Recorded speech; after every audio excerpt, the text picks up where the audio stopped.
ملکوں کی بات نہیں کرتا جہاں مسلمان کی حکومت نہیں، جہاں مسلمانوں کی حکومت ہے وہاں بھی علماء انتہائی قسم پرسی کے عالم. مجھے یاد ہے کراچی میں تابانی نے جو ایرو ایشیا کے مالک تھے میرے اعزاز میں کانفرنس کی تھی جہاں شہر کے بڑے ہی عظیم لوگوں کو جمع کیا تھا انہوں نے، سارے سرمایہ داروں کو، اور سوال یہ کیا گیا تھا کہ علماء آج بڑے کام کیوں نہیں کر پا رہے ہیں، ذہین کیوں نہیں ہیں، حالات کا مقابلہ کیوں نہیں کرتے.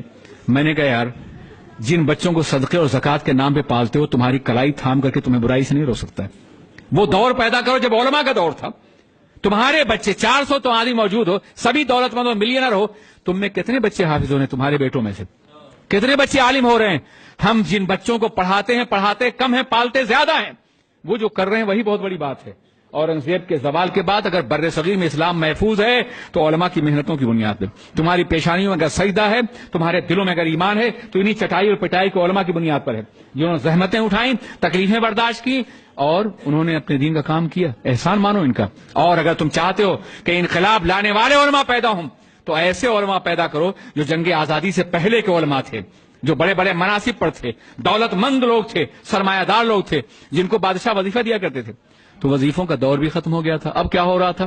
ایک کتاب لکھی تاریخ کی کسی نے، نام نہیں لوں گا بے ادبی نہ ہو جائے، اور اس کو لے کر کے دربار عالیہ رامپور میں وظیفہ جاری کر دیے. وظیفہ جاری ہو گیا. ایک کتاب لکھی فلسفے پر ایک پروفیسر نے، دربار عالیہ نظام آباد میں حاضر ہوا، وظیفہ جاری کر دیا. ایک کتاب لکھی کسی نے تحقیق کی بنیاد پر، حیدرآباد گیا، عثمان علی خان نے وظیفہ جاری کر دیا. ایک یا دو کتاب لکھی کسی نے، یہ سب تحقیق ہے، اور وہ رامپور گیا، وظیفہ جاری کر دیا گیا. زندگی بھر کے وظائف ایک یا دو کتاب پہ.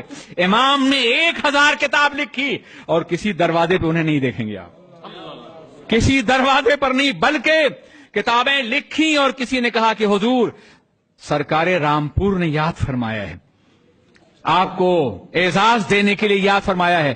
تو اعلی حضرت نے ایک شعر لکھا تھا، سن لیجیے آپ بھی.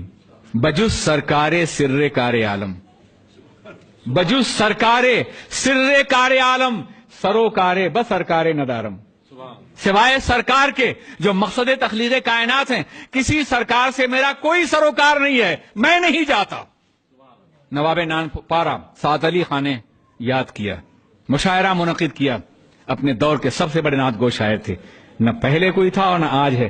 امام بوسیری کے بعد جن کے کلام کو عالمی شہرت ملی ہے محمد رضا فاضل بریلوی. امام بوسیری کی ایک نعت مشہور ہوئی ہے اور ان کی ہر نعت آسمان تک پہنچی ہوئی ہے، بارگاہ رسول مقبول ہے.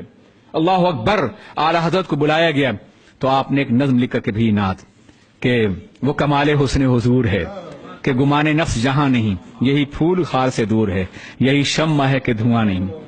کروں مدح مختہ ہے، کروں مدح اہل دول رضا، حکومتوں کے کروں مدح اہل دول رضا، پڑے اس بلا میں میری بلا. میں حکومت کے سربراہوں کی تعریف کروں، جو لوگ جاتے تھے وہاں نعت بھی لکھتے تھے اور کچھ بادشاہ کے لیے 2-4 شعر. کروں مدح اہل دول رضا، پڑے اس بلا میں میری بلا.